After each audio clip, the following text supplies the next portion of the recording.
And then finally, the third threat, and the one that's least well known, is state implementation.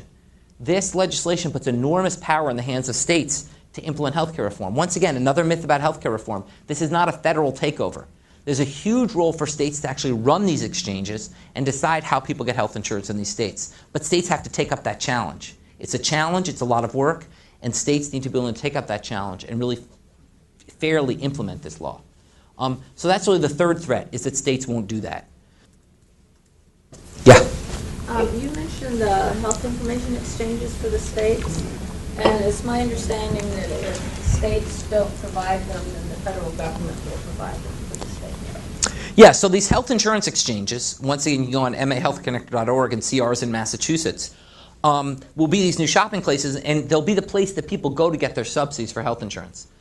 In the law, it says if the states don't provide them, the federal backstop will. The federal government has been sort of slow in putting out its backstop, I think partly because they want to sort of squeeze the states to do it.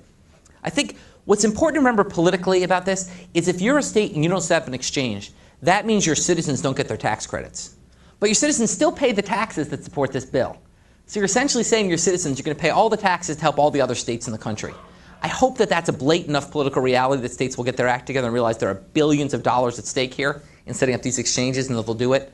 But once again, the politics can get ugly around this. Yeah? Are there legitimate reasons why some parts of the law are to be phased in, or were they just political decisions?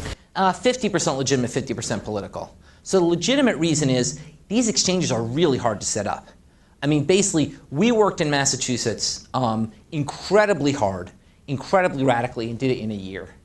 Okay? Really, you need about 2 years. So I don't really think things could have been up and running much before 2013. 2013 versus 2014 was political. It was just basically to make the budget politics work. They needed to wait another year. So that, and also I think they didn't want all the open enrollment happening during the election 2012. They wanted to let things settle down. So I would say, there was a legitimate reason to wait at least a few years. I think they probably, the last year they waited was probably political.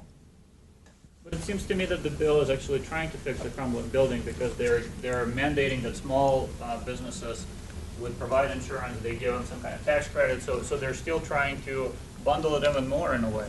Well, there's two issues. There's two senses in which the bill does try to prop up the building. One is tax credits to small businesses. That, to be honest, is political. You gotta say you like small business in America, or you're a communist. And so it's tax credits for small business. It's a very small part of the bill. I mean, I'm not opposed to them, but they're very tightly targeted. And what's nice about the way they're structured, I'm biased here. It's like the one bit of the bill I actually wrote. Okay, so like the way they're structured is they're targeted to small and low-wage businesses, which are exactly the businesses which they do not offer health insurance. So tightly targeted to try to get those businesses which would otherwise not offer health insurance. Okay, the other big piece is the employer responsibility payments, which only apply to firms above 50. If you're a firm above 50 and you have employees who use tax credits, you have to offset some of the cost of that to the government. That was really a fairness concern. I mean, I don't think that's really about so much propping up the building. It's just it's unfair. People viewed that it was unfair if employers shirk their obligations and people go to the exchange. If I was writing the bill and I was king, I would not have included that. I don't think it's necessary. I don't think it's... But it was, once again, the idea is unfair that we suddenly move all these people out of the employer sector and employers are left with no responsibility. So that was the idea, to make them bear some of the responsibility. You can think of it as sort of a transition payment from employers as they leave this game. Is sort of one way to think about it. So it's not clear what effect this is going to have, and clearly most sensible analysts say it won't be big. Now, in terms of the excise tax, you are right. The best way to get rid of this tax subsidy insurance would have been to treat health insurance like wages, tax you on your health insurance. I advocated for that for years. Economists have. You just couldn't sell it. So the compromise was this sort of alternative of saying, well, let's have a tax on insurance that offsets the tax subsidy, which has some disadvantages. And I agree it's not perfect. But I think if you remember, this is offsetting a tax break employees already get.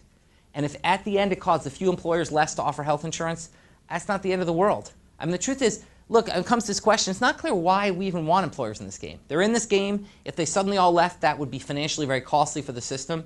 But in principle, this is not something employers should be providing. So if a few employers who are providing very expensive insurance say, I'd rather leave and have my employees use the exchange rather than pay the excise tax, maybe where the system needs to move. Let me thank you for your comments. Thank you. And taking the questions. It's been a pleasure. Thanks.